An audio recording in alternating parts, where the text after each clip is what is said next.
bagamba baba ni bamama abageni batuse sangaire abali bange yante talifumbirwa mubono mulenze mekete sena sikirire ku olwati tunali ante kasi tusaga byangatana abageni bachaireika oh byangatana abageni bachaireika byangatana abageni bachaireika byangatana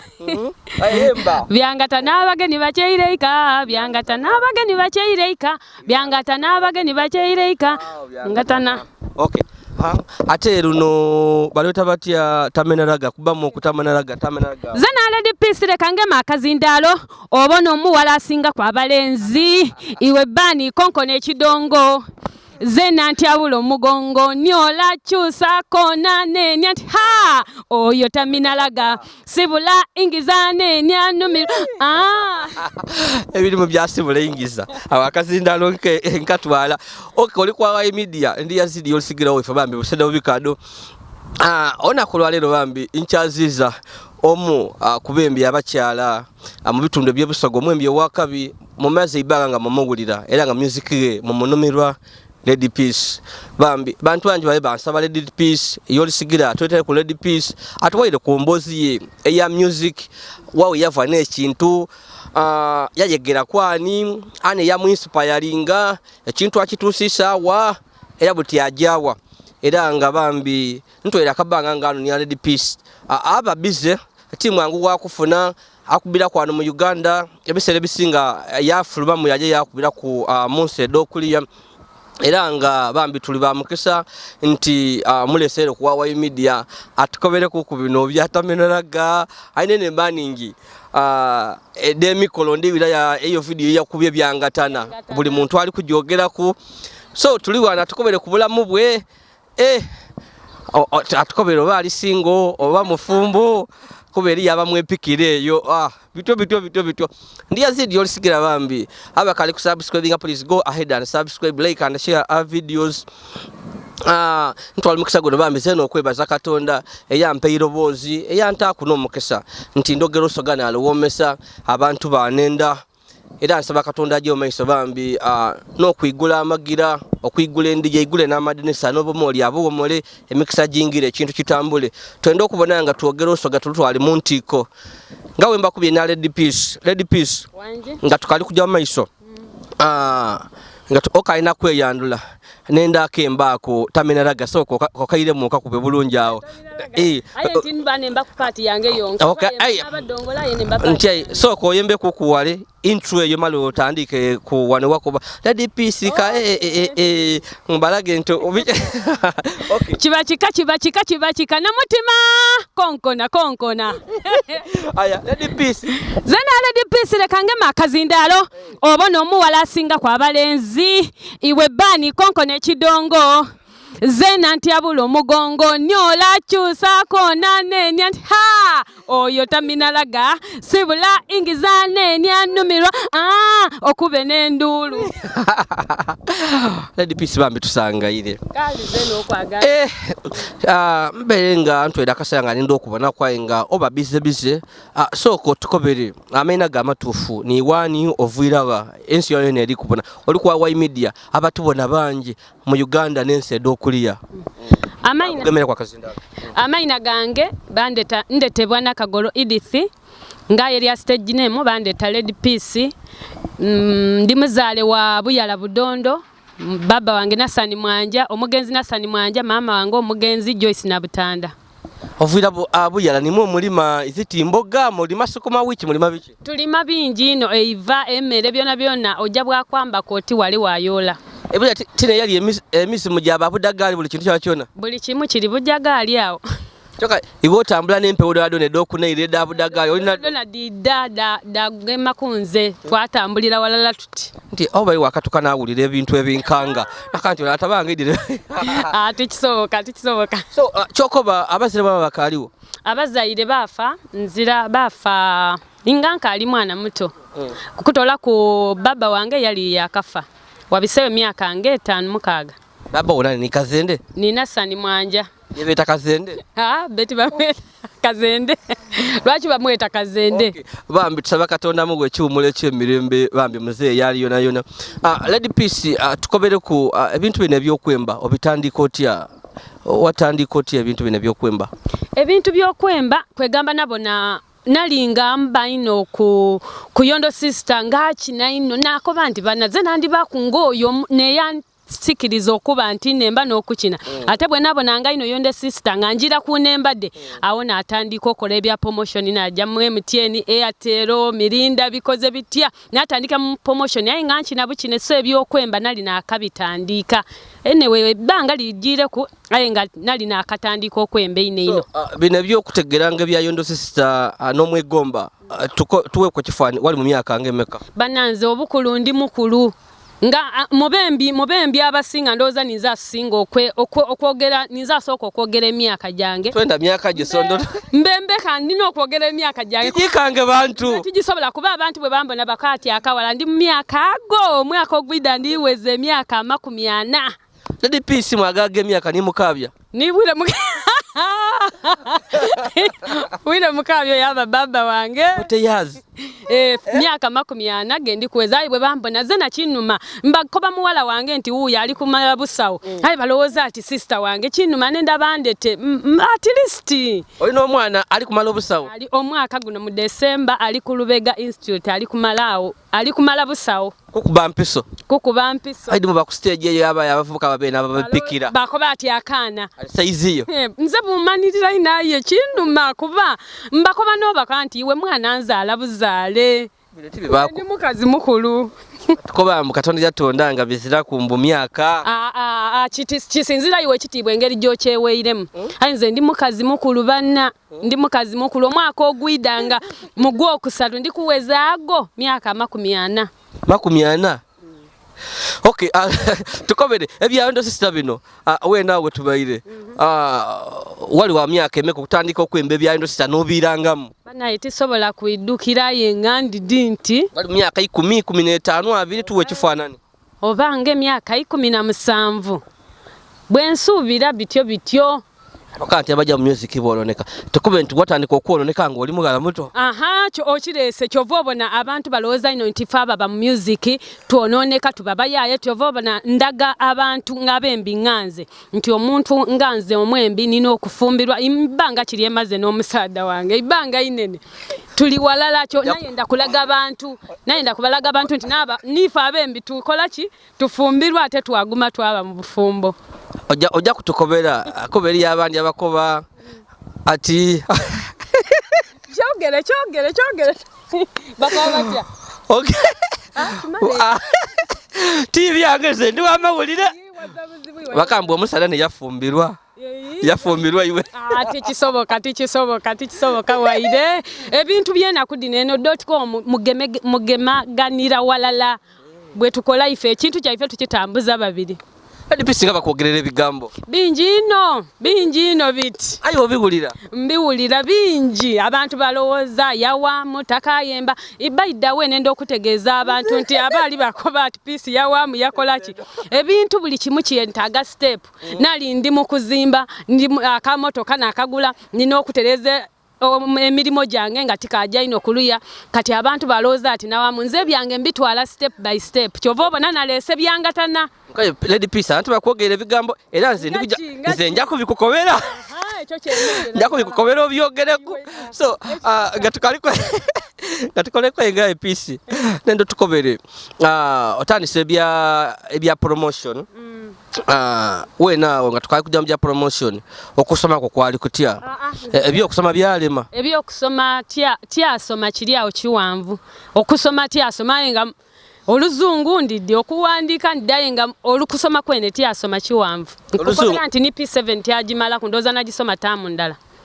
oluzungu idiki Munaye oluzungu ngezaku kubanjire Bulaaya tukozesa luzungu tetukozesa lulimi lundi tukozesa luzungu aye ngate n'okujja Bulaaya lwakuba nti ndi nganzo omuntu okukuba embogo njitaawo nga bweri ayenda yantereza ate nze ninze omuntu atatya nga nje ni ku social media nakuba nti banna bwe mbandogeira awakyamu ntereza mu inbox era bampereza kyova obona nali tietya kyova obona awo nayegerawo nti oluzungu lwamubutetya ebyo kana akango. What is photosynthesis? Ebyo ndeka Kale, what is pollination? Tibidi ndeka oluzungu olwo tyasoma kiwanvu ogera luzungu ndidi kwogera kwa oluzungu aye nga okusoma tyasoma ino kiri awo. P7 nagisoma kutaamu ndala. What's the last letter in the alphabet? Lwaki tova mu luzungu obaire kino oluzungu obaire kino oluzungu tulweso niwe. Okay. Neze kubona kitufu oluzungu olukutukoba walusoma oba lwabikwate nga kenzo. Era nage mabugeme bikwate n'amazima.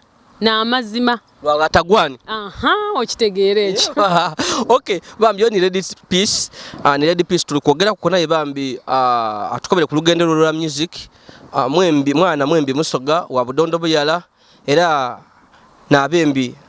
abamani Busoga muno nadala mu bakyala oyogera kubembi abakabye Busoga notayogera ku ready piece bambi bato bitegera ready piece obero litukobera ku lugendo lwa music we nawo tukobere okutandika bino ebyokola enemba edo kujja mu studio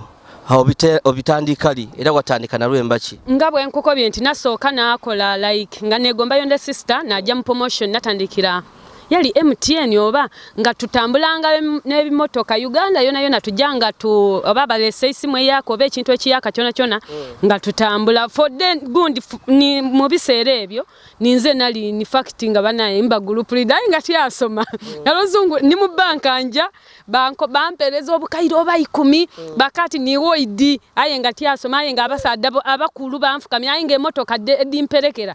kale edde tuba tugenda donga ku promotion diba motoka nga 20 dona nino ditamu amafuta nino obona si nino okubona ekifo kye tunakolera ntyo kya namba ko kumpushinga okuba nti mfaayo ino okwega oluzungu bwe nabona yonda sister natandika okwegomba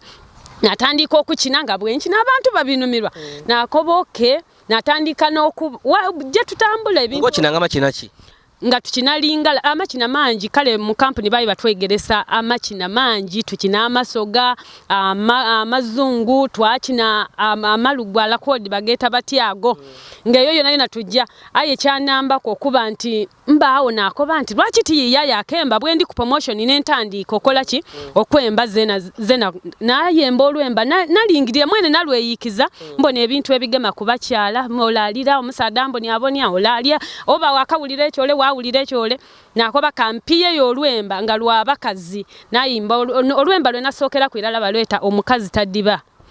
lwajanga lutyo olubaga lwerabira nkalwidukiramu bami baffe byemukola byatunyiwa byali byadda nga twabonabona ebiseera ebyayita naye kati omukazi taddiba mali abiri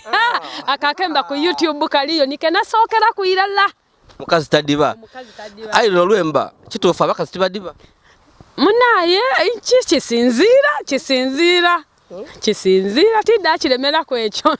oida kubalimba babule empisa badive kisinzira dipisa yogera kisinzira okubya abakazi tadiba luno lwaja lutya abantu receiving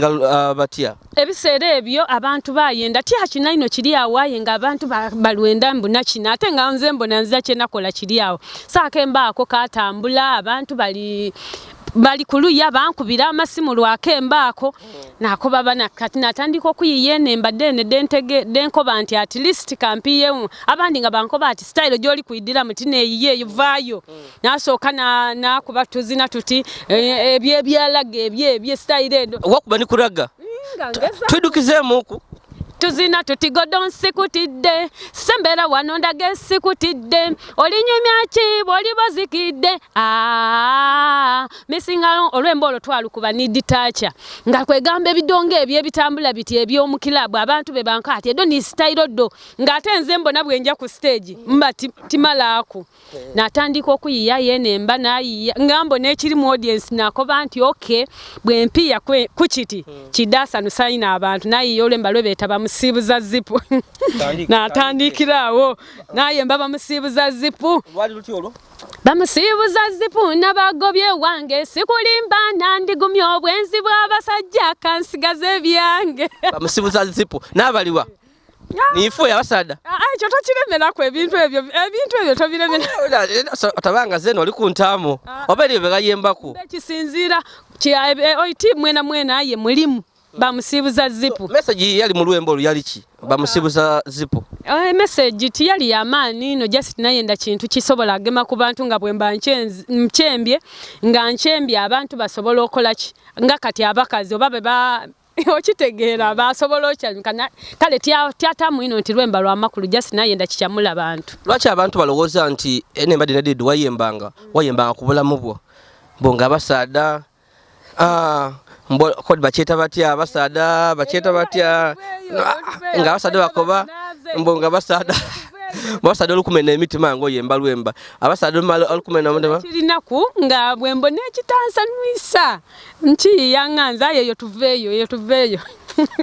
bamusibuza zipu tuveeyo mpozi eriyo olwemba kyokubona yakusibuza zipu abantu awo tovaawo awo tuveewo nze ndikuwayira nenze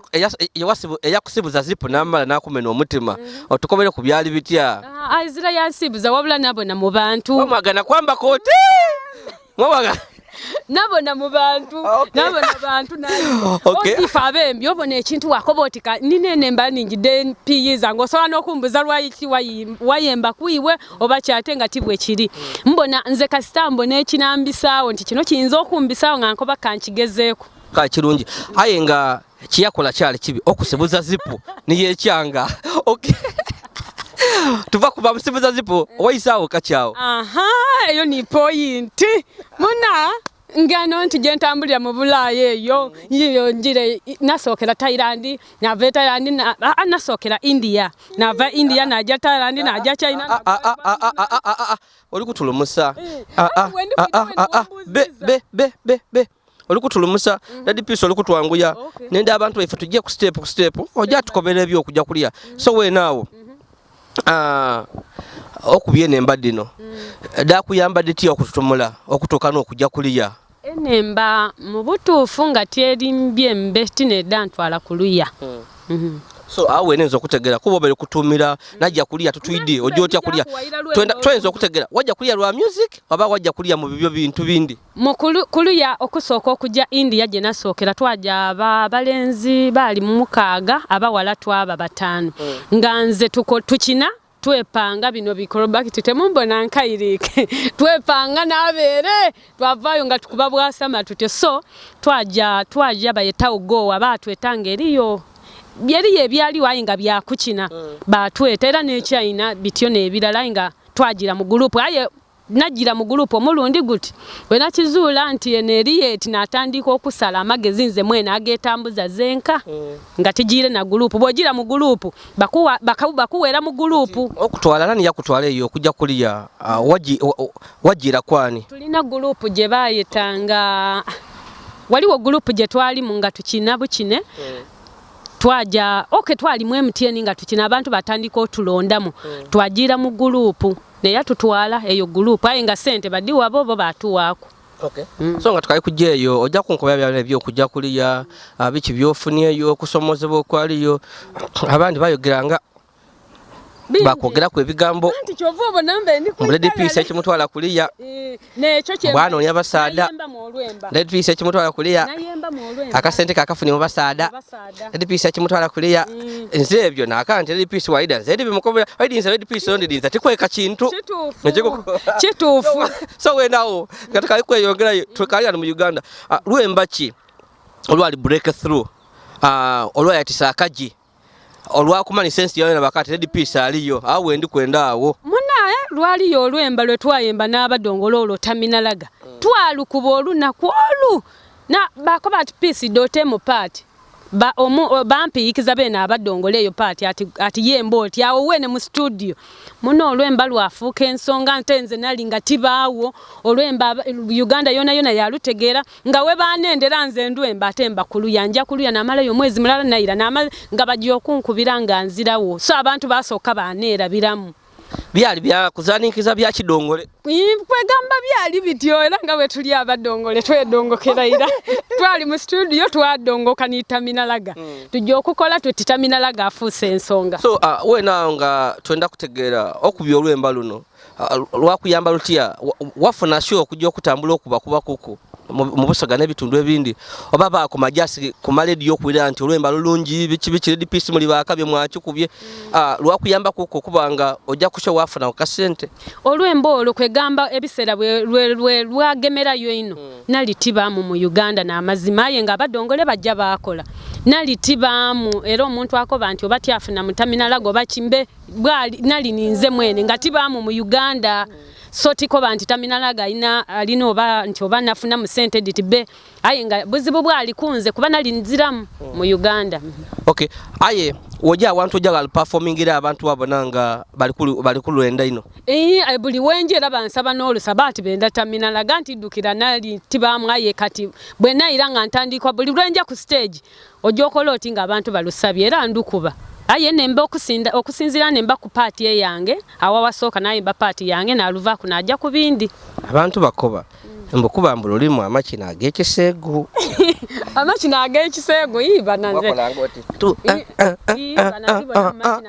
mbuwawanika n'ekigere okusinzira ku makina abantu ge bakina kati tibona mu makina ga kiseegu waire muzira mbuwaganikanga omuggulu wakobuti ndikwenda kuwanika pale ndakuyabika bire byali byaira buti saa dino tukuba bintu byaka tukajja amaiso bambi nono Musoga Red Peace mbetidinga Red Peace agaga n'emyaka ali kulumukira mukabya aye bintu byankobi labuzale chembako babana imwe nzala buzale abaye bali oidi lwaki bande tati akana akawala ndoza physical de tukola bana nze gym ndoza kuva ali bana ndatandika jimu nga ankali njana akaiduza nakola kubwenko ni waka mwene bwembawo waka nganza nokuloza oti obono yabachi Red Peace wali onti sisa aona kunasoka okubona kunga oli performinga wajja ku stage wakuba fulumudu wakola ebintu wakuba gano 80 nakanti banange to ebintu to oidi ebintu ebyo bananze tidi nga bwenkobye nti group generali munga twepanga nze nina n'ebintu byensobola okola aye nati anti abantu banakati wabula akantu kano ate najjo kibonanga abantu babifuna mu ino ni sente ngakola ebintu bingi abana babikola bajja ni kuluya nze emigulu jange gigonda nsobola oteno nata neno nasiga kwegamba nkola bingi ebindi nti abute nakoba nti bajja kukoba ati ye kano ayi nga nkola ebintu bingi balwai tuwakola bintu ebintu biri mu sente nali tyakizula nti ebintu ebyo biri mu sente kati bwenja kuluya n'entandiko eyo gye twasinkananga n'abaana betukola nabo ngambo n'abaana nabo naku n'abayirugavu nga babikola nakoba kale singa najja mu maiso nti ebintu byokola amagumba emyaka n'egyo ubona ye fulumudo yokola abantu bayogera ebigambo batuuka n'okusasira omusaadawo mbo bana omusaada oyo alabye yakigwako nakanti ye banange abantu boogera bakusama abantu banina kukunonga abalenzi basatu nga nkoze Justin kwegamba ebintu tujanga tukyusaamu olw'emyaka gitutwala solo gisala waidinga omuntu wakulingira tofaana myaka egyo kodi asatu n'omwenda n'obuzibu bw'enfuna obwo kinuma naye abantu bakitegeera era nja kweta abantu kuweza emyaka 40 mu Gwokusatu omwaka ogwidda nja kweta abantu banna bancelebratingireku ekinakwambako naddala ku bana abalenzerenzi abakwana nga balowooza ati oli musaizi daibe kubyayo t-shirt okay I'm 40 years don't disturb me I'm your mother Kituufu ndabona bwe nakipanga kinasinziira mbeera gye naaba mu biseera ebyo. Peace we naawo. Tuwene okubye kuku wava muraga. Nabona ng'okubye kuku engoma ensoga. Mbatya nabona kulemba mbatya kamba menereku bulisaawe n'okubye balingalangula ki lwaki ekinonezi wakitolawa okuva mu nankani oba bamweta raga oba reggae TD noira mugano muna ebiseera ebisinga nze mpiye ekintu enembe disinga eddange ndowooza oba nina nga nemba ibiri enemba kati mpezizo ba 18 ye ninze neeyiikiza so kati abantu betutambuliramu boogera kwegamba bwe boogera omwo mwenfuna n'akanti obanje ku wano kyova obona ntagala nkali kuzuula wene wa watuufu kati nali nembanga nesowoddeyo ebyo bikoze bityo omukazi tadibanga bakoba peace style y'engeri gy'oyambalamu n'engeri gy'operforminga mu nga bangeza kushiba izisindi bani ababembi wali oyambala otya tuwe ku kifaananyi oizi mu byokwambala empale kale empale nga dino ngeno gyendimu nga banko ati style dedo eyo gyoli kwemba at least funa omuntu akuwandikira eddaraga nakoboke kansoke nkube kurago oyo tino okukuba oyo tuzina tuzinkolayo biki nabo nange ebyo mbikubaye nga ninganza omuntu bwemba ku stage bwemba nga ndi performinga kwegamba tifuna vibe nga ate bwemba ntaire wolwange mwene lweneyikiza mbonanga awo waba wankolera ntyo bwe natandika kati njokola nti eyo mu bantu gye tutambulira ngambo nanja kumbaga nzira yokemba bwenja kumbaga nina kunoni oba nakuba lwemba ki nakoba kampandike yo lwemba lulalo olusoga nikamba menere kumpola lwe natandika nalo nakoba mwene nalwe wandikira kati nga bwe bayandeta ku mikolo nja nalukuba natandika obonanga abantu balwenda bansikiriza n'olukola video njo olukola video saadi no bwoluchekinga tosobola akikiriza kamba menere ku mpola wakina n'amakina amasoga amakina amasoga ago tiri no perfect ayinga nagezaku natamu abaana abakina amakina amasoga bangi wanalabire bya mundongo kuchanga bigere tugenda ye buti saadi no tulina okola ebintu nga tulongoosamu kyokka amakina aga kilabu Peace ogeidino ndowooza go tidi babonaye nga nze ndowooza nganze gensinga okuwulirira mu mirembe Peace bakwete mwononefu be tibasobola kundeta mwononefu kuba mu makina kwegamba nze bwenkola mu makina nasooka nazimba mu enumba ebuyala n'abalandiredi kati ate mu makina mwena nagantusisa paka n'enumba gyeni mu twayiyayiya obwongo ni musaada wange twakola ki twafuna enumba gye tuli mu business dona mu makina so omuntu akoba ati amakina biki olina abasaada bameka nina musaada ati mulala yakusiba empeta yishia ogibona oba byabembi naye ndakulaga abaana abembi abaide obwide nti nife abembi tusobola okubaawo twafumbirwa kyokka abembi abasinga tibenda kufumbirwa afumbirwa yonna ku 2 afumbirwa yonna ku 3 aye mubembi abasinga mubamaze emyaka mu bufumbo ndowooza ngayita kunaabe Kampala ngani oba ninza n'obanoonya babula mu 10 toveeyo omusaada wange omusaada wange nibwe aliko batigolola mwene najosiba aye nganze mwene be tisobola kusiba ate era nibwe nkoba nti nveeyo njawandi ninza okujja gyenjire ng'ate eyo nesinga bizibu so mu bufumbo ti mu bulamu bintu ebyo so nze ndi mugumu ino bakobambwe abembi tebenda kufumbirwa tidi oba kituufu nze kyova bonanze Peace bitukobera ebintu ebyo mbu abakyala abo mbu bati amabeera gaibwa okugwa mbu kodi abasaada kai bayira ku mabeera ag'abaana ojja ku stage nga akale gatika kaguma so mbu bibatiisa ebyo mbembe kisinziira abembi twena tusobola ofumba bulungi era kyova obona nali nfunye kwino okusomozebwa kunene nga nfuna nakoba nkutulera nakoba yenfaki abantu benembera bajakoba ati katutama ojja ku stage ati ako kazunga buzunge so ebyo nebimu kubingumiza nakoba kangume ni musaada wange waire timu bulamu obusobye nakoba nti kangume bulaya yona jenjire mbona abasaada yenze naira nakoba nti owange ali Uganda singa nafumbirwa ira ndi mubinze tikwanibwa byali eyo njijinala binona wenda ku party ene yabembi n'obufumbo binsesa tiwenda kufumbi mbe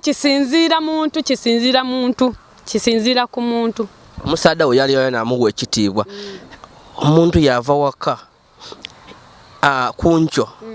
yeira ku saawa 12 akati nasozeko odinga ndi ku performinga hasoka kati nabaire nankoma naje nakubeka muri ekivulo kinde kyawera idinda ido yakoba tido tujja kuba masaka tugerwa akayi duzi akayi tujja ku performinga embale olundi akayi tuli kujja kulya akoba nti bona empewo ifa abasada wafuna omuntu wa kumale ku empewo bambi munumba abenga mu byakusunga eyo weire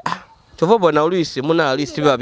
tibiba byangu yatenze musadda wange ekyo kyemwebazaku kuba nti yanfunanga ndi mwembi era nga ntambula ntyo najjo okutandika okujja kuluyanga tuli twena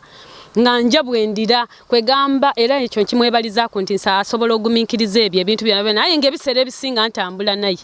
ebisere bisinga buli wenja ntero otambula naye mpozi nga ali ku mirimo gye wajja kulya amalibanga kinga oli eyo ogwasookera irala okujja India gye namala emyaka 2 aye awaira kuwona mwezi mulala ngandira Uganda kyova obona batuuka okwogera ebingi byonko bye wamala emyaka 2 ng'omusadde akulinze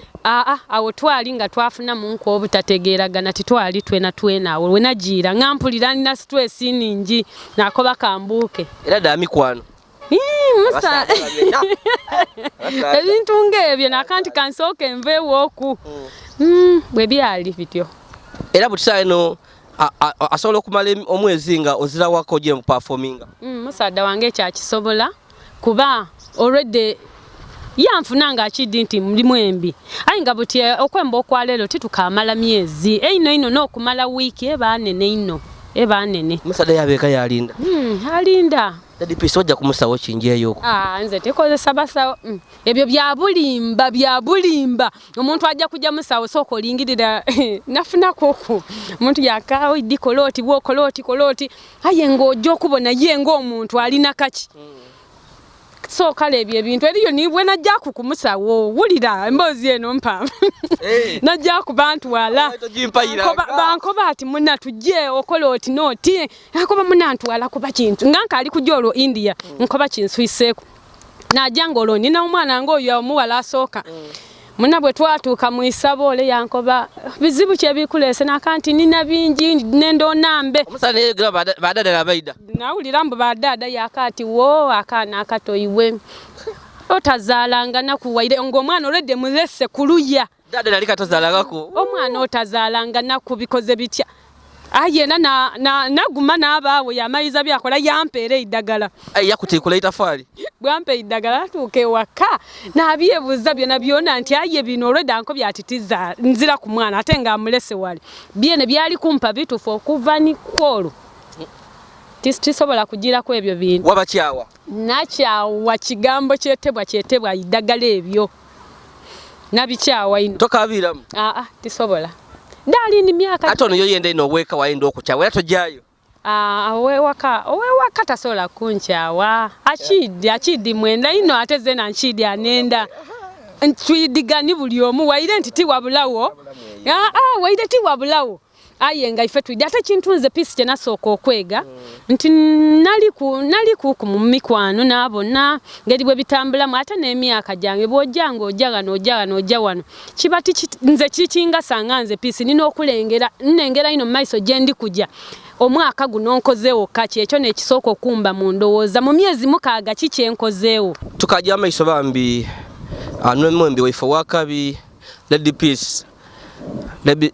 tuli wano tumukyaliza leero ali kwa Awanise bane bwabangi tuli kwogera kuko nadala ku music we yatandikira ekintu wakitaire so butisaawe eno lwemba kyoluliwo olwemba oluliwo kati saa no balweta byangatana n'olwemba lweninawo era ku YouTube Lady Peace UG olufuna video bulungi eriyo mbasaba basharinge mbasaba basubscribinge olwemba kwegamba tulutwale lujja lutya byangatana abageni bakyeyireika byangatana abageni bakyeyire byangatana leero tunalya bwante byangatana abageni bakyeyireika byangatana bakyeyire bangi byangatana abageni bakye wulira ekigomo olwaleero kusagamba obaba ni ba mama abageni batuse lutyo bwe lujja alwemba onaluwulire lwemba lwakabi bambi nga wali kubakuba Lady Peace nagiye nabona kulwemba eri ku YouTube channel ye ya Lady Peace Uganda lwemba lwakabi engeri wavwazaamu abantu engeri wavwalamu n'engeri video engeri yebagikolamu ku mutindo ogwawo igulu n'ekintu ekindi ekyanoonie nti wataire mu sente eningi kuba ifoto kukuna ebikamera nabwenenga kamera yabeere clear ino full HD n'akasimizo kabona wansi ni message eri mu lwemba bambi lwemba lulingo olwembaga aliwo wakoba kodi omusada wa enkodi mulungi ate buli kodi buli kintu akyenkolera kodi bikichi nawule mu kwawo katona awo so bambi olwemba lulungi music omufunye muki music kwegamba tijakoba nti nina nkali mufuna muino nga bwenkoye nali ntambula ina abantu bankolanga ku emirimo nga bande tati azirayo nga oluisi nabenda okumpa emirimo twenda namba Lady Peace awo yo yajja kuluya aziramu so music tidda kukoba nti nina kyenfunye munze byebintu byange byenfuna mbifuna nganza omuntu muki nina emirimo jimingi byenkola emirimo mingi ebyo ya promotion byo jamu no fra sente dinga yena music te music oyo aye promotion imbe namulekera ira promotion nali namulekera isokola biki ebindi banankola ebintu nsobola okulukira bed cover njitunde emitwalo 16 nsobola okulukira ebyokuntebe bino ebyokumagombe ebyokuntana kwegambe bintu bingi byenduka abajja ku Lady Peace musobola obona ku bintu kubyenduseeku nina nunda enkoko nina enkoko ate ndi mulimi Lady Peace nina iduka Eduka eryo nali na kazimba mwene na kazimba kale wenkolera mwene nga nkoyo kupangisa akanti kantewo nga just ntakuda amasanyalaze ewaka eduka lino ne wafuna omwana bayo baweno bayo eduka nina ankoleramu nina ankoleramu atenze Lady Peace banati noma mirimo nali ntundanga balafu abantu nga byebako bati kino ne ekintu akibona bubi akyerina latenze Lady Peace banambona batya nave bulaye era ndi mwembi nga ntunda balafu ow'ekikumi ayi ngo omuntu balafu ow'ekikumi nze gwentunda ntamu nkola jole jasi mugule enusu ebi bibiri bwengulu obutano mbukozesa ekidomola kiramba tine enusu olukumi natamu bwamaadi do firiji nagula dirina then natandika otwala ku masa nina abaana abanambako ninza omwana bw'aba nti mulwaire nze mwene nja ku isomero natyama onatunda ayi ng'olunaku nfisa emitwalo 3 balafu ngate ntaire mwotise kale obala amasanyalaze ni jolejasi gyokozesa okay so nga tukayikweyongerayo eno twenze tuvuira irala engendo de dobulaya abantu bali bakwogerera ayitwa tojja kukola nti amenze enkobye tujja kuyirayo obeero kali kubibaliza nga bakoba ati ebulaye wali ojja kufuna kasente mbongo ofuna ya kasente nakanti ebana Lady Peace munamala ku mubiri olode katona mga mubiri lwaki mumwogerera kitofu ebulaya n'abasada bakuwanga kasente ebulaya kisinzira iwe mwene kyewetwaire mu bwoba okoboti nze njanje ndi kujanga kukola oba okola bwawusigalo babwaki oba bwamalaya kisinzira iwe mwene wokoboti wano na wanankolera kati nganze Lady Peace naje bulaya natsokera India bwenja India twaja mu kukina eyo bwe nakina n'abaku n'abantu abankoba nga tebazungu bankoba ati engeri gyokolamu singa ojja mu kibuga bakyeta Thailand ojje mu kifo gundi kati bwe bankoba ekifo ekyo nze natandika okuwandiika ati singa ojjaawo iwe tubuka just okole byokolo idabo na sente de bajjokuwa nganze mpandiika nganze ntandika kusoloza nga buli lwenje okuperforminga bankati ja ng'owundi akoba ja kwe Singapore ja kwe Hong Kong yona natuukayo ja kwe China ja kuwa yona Malaysia yona natuukayo kati bwe nafuna yasemba yankati ati jakwe China atenga China eriyo bintu bingi ebyokusobola entegeka dange nadikola nga nina kujja China so bwe twava India namala emyaka 2 bwe mala emyaka 2 naira bwendira esente de nafunayo edo nagula nga ndijja China nzira yo gwendidi ndi kujja buje just na ndagiro je banko byatijja mu kitundu gundi kati bwe nafuna sente dange bwe nali ne milioni 13 na kola kinagula tiketi na je China natukira beta Guangzhou nafuna room jensulamu najja mu kifo kire ku lunaku lwe bankoba ati ojjayo ku lunaku lwa mukaaga najjayo bwe natuuka nga nze bwe n'abatandika kye nakola just n'abakanti najja n'abo na DJ na mukanti nenda ku performingaku yankoba ati tuzira sente namukoba bbe byabwerere just nenda kusanusa ku bantu ate bwe babona nti ndi mwirugavu ng'osobola okulingalinga nga n'abayirugavu abantu bangi ino aye nga abayirugavu oba tuli mu basatu oba bana bwe babona nga ndi mwirugavu bakoba itisoke niwo oyo bwavaayo niwo ojja okwirako n'atandika ate nga tibyakukina bino byetu kineeno ino wa performingira ku byaibe music wo wajja ni flash yo mbe najja ni flash yange era bwojja ku Red Piece ku YouTube osobola okubona ka video nga ndikolera bazungu nayemba na lwemba lwa enemba dange ensogadde n'enganda de nayemba ebulaya bacha mukaye bandiza ku stage emirundi ejo esatu ate zene engeri generali ntinjire kunonya sente ebyo byenkola tibikola wano wonka ne bulaya nakoba nti aya nasibina oluzungu ne olutatuuka bulungi nakanti aya ndi kwenda yabasaadabu bana nti mwide tukine munku just kunumira ate bwendi omwirugavu bayuyika ekitono ina abantu nga munana ku stage nakanti okay mwide ku stage nakanti bodyguard oluzungu nga tirutuuka bulungi nakanti bodyguard timubayikiriza kuva kuno ku stage mwali mu abayindi mwali mu abazungu mwali mu abachina ekyo oluzungu twali tutuuka bulungi wakyogera otya mu luzungu buti saadi na tulistingezako buti saadi nongezaku kwempola oluzungu tuleke bodyguard timubayikiriza kuva ku stage timubayikiriza kuva ku stage don't allow them to go anywhere just I want all of them to be here kati bwe mbakoba basigala ku stage so nabakanti nja kusingana nimwo okukina anasinga okina nti awo nja kukuwa time nkwembere olwemba lona abo yenzo balwa kizungu oba lwa wife mu Africa ati natandika mulala kumulala eyasooka yaida twakina nganze nkina nalingala oyo yakoba ati bebe tisobola nti bwoba tosobola olina olekawo sente edo sente nga bodyguard yangemera nti bwe nakola bwe ntandika nti ate awo wona nakola ng'olunaku esente denkozeemu nga in fact China darling nakola 10,000 enusu ekikumi mulimu emitwalo 5 okay ngayo lunaku olulala nakola 10,000 ate ni bano bene kifo bankoba ati tuli kwenda buli lwa mukaago ido performing ayo tujja kuwange enusu 7 nakoba nti soka stamfuna ku nedo ku stage anti awo nga nfunye mulimu natandika nga buli lwa mukaaga nino okola buli lwa mukaaga nge enusu 7 n'emitwalo 3 ne 5 aga Uganda genkolera nakola yo mwezi guti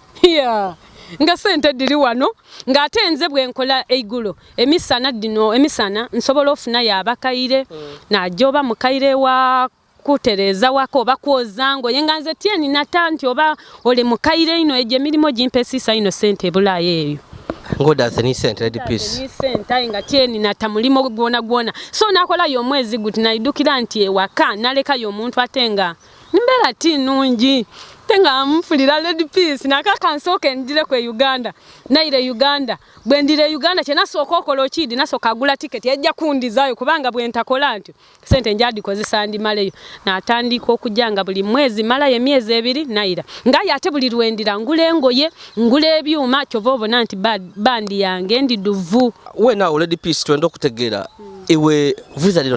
teda kukalubiranga ng'okujja mu nsi okuli eyo dabazungu tichango visa force visa iwe kyakwangwira kitya era twenda tukobere na buti kikwangwira bananze visa ndoza nga kati kujoba oba America eyo visa oba neyinza okubenzibwa ye visa dino dona kujja India kujja China kujja Thailand tidifuna mu buzibu era olutayo bankonera mu bukonero balwa kuba babona nti ntambuyire ino ate tirwayo kujja mu overstay ibanga lye bampaire lyenkozesa ndoza kyovobo nabankonera mu visa buli wenja bajja kwa ni report donga timbi so ndoza nekisinzira ko kumpa visa buli wenja tikifuna mu buzibu waire. Okay, so abakwenda olini social media accounts kuba kwa Ghana? Abanenda osobola okujja ku YouTube manyanga ku Facebook mu inbox yange Red Piece Edith, ku TikTok ndiyo Red Piece, Instagram, ku YouTube ndiyo. Contacts ziliyoko. diri kukona kona ntayo nga bakwenda bya business tibya bintu bindi oli mufumbo bakobede bavere clear ku kino ndi mukazi mufumbo aye ngabanenze waliwo namba je tukozesa Ibo omuntu bw'abanenze ng'asobola okugikuba ku 0701 110799 eyo namba gye tukozesa ku bya business. Waidi anokubabulango tikukubabulanga ye abantu bangi kati anti engeri gye nali mu kalakaza ak'okutambula balooza nti kyova obona ebivulu ebisinga byokola oti nga nzira kubalooza nti era nkatambula naye buti enaku dino ndiwo ino. Okay, so music wa Busoga abaira atya ni Uganda okutwalira walala music wa Busoga olinako olibusa koko byoti abantu bako bangati Lady Peace yajje nokola kitube tukalika amaliriza bwe tumaze twira kubino aweneze we nawo nkobere chance nti nkobera abantu ebyo ebintu bwe nayirange Uganda nga mbiwulira ati Lady Peace yoba yajja kwetunda yajja akola kina akabana abantu tibajje nga ku Bulaaya olwokuba nti buli anajja ebisere bisinga tinze zenka abawala abajje Bulaaya omuntu abantu bangi basiroza nti oba ajire kwetunda oba ajire kolaki kisinzira bwongo bwa muntu yobo oba ojire kwetunda osobola okwetunda ate neyo lero nga bagemaina abantu bobo ojire kola nti oli kunonya sente nze ndi mukazi mukulu nali nina abaana bemperera atali mulala atali basatu nga kati bwe ntekolerere bwe natukere ne tamo lwa too much nti Lady Peace ani anankolerera nga nze zira kalimo kenoma nga abantu bangi bakoba ati betunda bakola batya mwe natolo olwemba lwenako banti malaya yani aye nga ndwembera abantu jova n'abantu bambuza ngati lwaki walwemba oli malaya nga yenze nemba kyembona nemba abantu kyebasobola owuliza olwemba olo malaya yani nsobola okujja n'awantu n'alwemba wabonanga bamalaya banfuye sente eningi baloza ati munaife tuli muntu munaife aye nga ni mukazi mufumbo so wemba ku stage mukobambu akobobo omusadaga mukoboti gama woyenda oluvaku amala mukoboti dabaka stage mbo mwekubobwa molwisi mbojobo nambo ebirira mbo bityo so tutwidio babitufu ababyogera bwogere ba mutufu ekyo nze nganza omuntu tikibonanga kwa abantu bangi bwe mba ndi kwemba ku stage baida olwisi banfuwa sente olwisi bakufuwa obupapula nga kuli kwa namba d'amasimu nze nkobye nti kisinzira ku muntu ole bwabanga ye alina kyanoni asobola okujja naye aye bwobanga oli ku target yo osobola okola iwe kyoyenda ng'omuntu. Okay, inge bintu byonga bibaire mu emikisa. Kino kyogerwa kinaba kuva buto oba oli mu Illuminati. Kitufa abantu bakinko bayino kuba omwaka ogwaire ningire numba yange na kola kine empeta bankuba empeta kati omwaka guno emotoka mu wiki nga ibiri mujaji bona ku muidashiti yabutye n'olwemba mwenkoleire okikolotia muna bintu nze planning ino kwegamba ndi mukazi omuyiya ate omukazi ategenya nzonze kuva mu buto bwange nakola emirimu nfumbye kusumbusa nfumbye kukabalagala ngantwala ku masomero soti ni muntu anomo emirimu dera bwe mbona omuntu atambuza akosiga cutex oba atunda amaido muwa respect olwokuba ndidi olibona abantu bangi banoma emirimu aye tibayidi omuntu cutex sente dafuna bwatambuli asobola n'okukola emitwalo 5 ng'alitambula butambule aye nga iwe oli kulinda nti oli mu office munansoniwa abayireyo bayogera ku bannayibwe bwe babona Peace atunda balafu bade nganze ndi kweterekera 3 nze titya mirimo kuba nedinfuire kikyendi titya nze gwobona tosobola akikiriza kambako beino ku balafu ono nakuba kwa ebifaananyi nabitani ku social media nabitayo ngandi tunda balafu tyayogera nze gwobona nga mvuga motoka najja na parkinga ku isomero atunda balafu wange yawamu mfunye emitwalo 2 oba 3 naira waka nga yentayi mu amafuto bagakakaga natunda balafu nakoba nti balafu nkoze 3 amagoba ganga nga buli lunaku mvuga motoka naji parkinga ku isomero totakola watunda kwembafu embafu tinditunda kwaye nga bambi okuva mama wange lwe yafa natandikirawo okubona abona ate nga nina bendabirira nga ate nzira wentola kyova obona singo kazaine ino kyova obona kati kaneyagalire ku mubisera bino byendimu mu byofuni eriyo kyokabanda katonda okutulako okumusinza mu butuufu musinza businze kuba ssente dange ninadde entontono edimala nganze omuntu ninaddo aye bambi abantu mutalekera mutatya kundeta abantu bantya mpisi wa beeyi pisi wa kibe nze ninza okwidda nakwembera nakubwerere kisinziira ngeri gyoyogeire ninze abantu abasinga bakabe pisi titwidda mweta wa beeyi no beti bwe kiri waliwo amuvubuka abo omwami yabatera okumbuuza ati amuteramu okutambula naye tidi oba omweta otya bamweta Tomu Mwidi Kimalio Tomu Mwidi Kimalio Tomu ni musaada wange mwene yantaako empete eno ni musaada wange bambi muwa respect abantu in fact nze Lady Peace bwe najje Bulaaya nalina ekyawa kyawamwe natandika okwekuba bitatu kwegamba naabanga ndi ngengeri ya kiyaya nganze omuntu munda tiri muyaye musaada wange bamwogerera ebintu bingi otwala wo muyaye ate kyanamba mu amaka gaibwe genafumbirwamu nti maka ga kitegeevu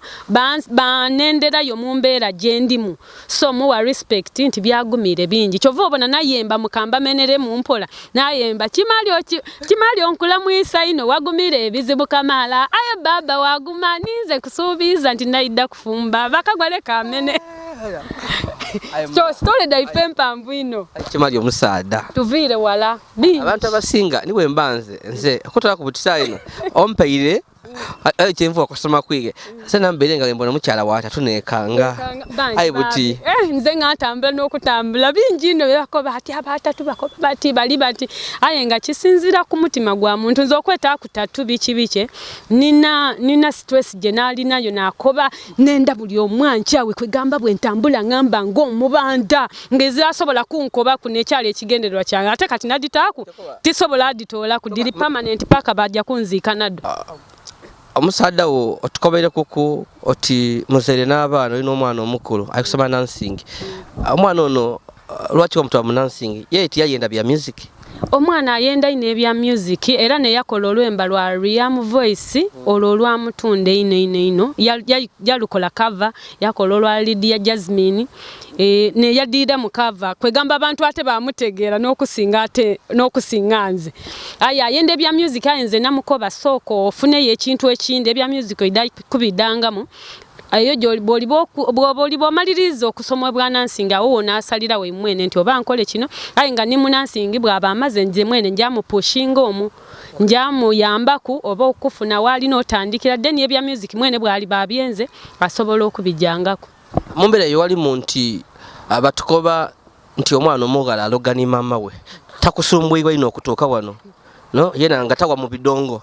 tawa basada kumugemerera bana tekyo nkyebaliza mukama nze n'abantu era abantu banaye okuzalanga obakweta omwana omutonza abantu bantukirira kwata abesente nga bali kwenda omwana ye aye nkyebaliza mukama nti omwana owange n'omusaada namufumbirwa mugezeeku abamwidi mugezeeku aye nga timu angu tabanga timu funaku nti oba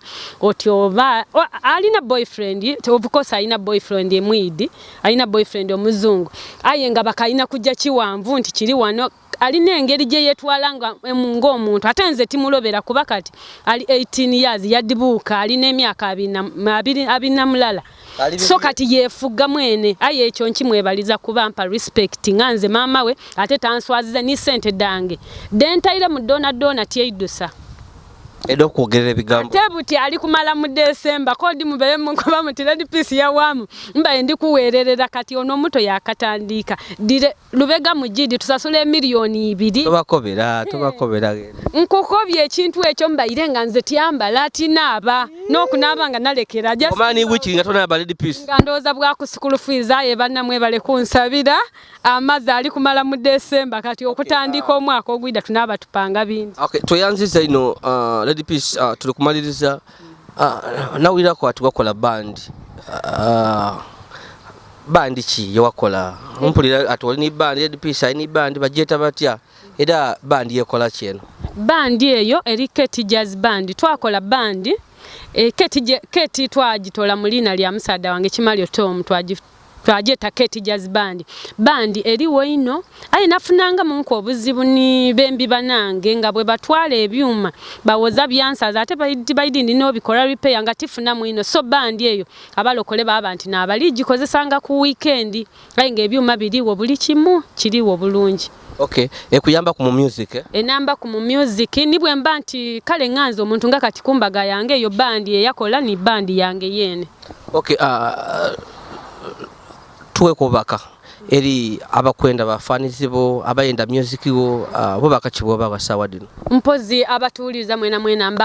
mbakoba nti mwebale ino kunenda nze Red Peace buli kantu kentayo mwabanti mumpa amani at least nibwe nsulayo kifaananyi ojokola oti nga abantu banje abakilaikinze mchebaliza ino mukama nti mbasuubiza nti kuluno